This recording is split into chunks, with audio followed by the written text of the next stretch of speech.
Hello and welcome back to my channel. This is the main bathroom and I took some snapshots of how bad the tiles are. They're a little bit on the different sizes because it's a cheaper grade tile.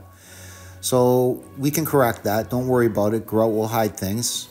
So now that everything's gauged out, I'm doing my first course. So what I do is I do a straight full course from the front doorway all the way to the back. I have to pick up the floor because, as I said before, there's some dips in the floor. I believe it's a little over a ½ inch or 3/4 of an inch of a dip in the center. So if I straighten this out first, I can use my levels both ways, across, front, and I can get a better job on that.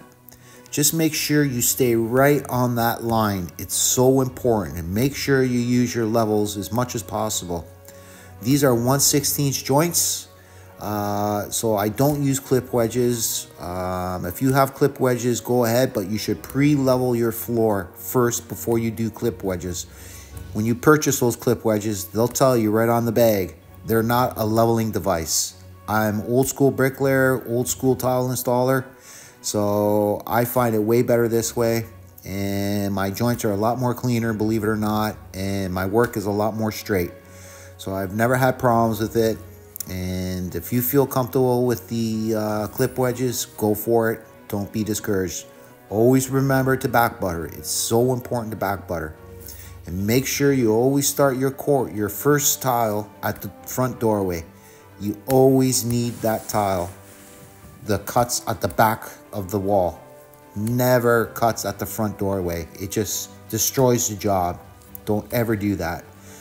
Now that I gave you the rundown of that, just take your time.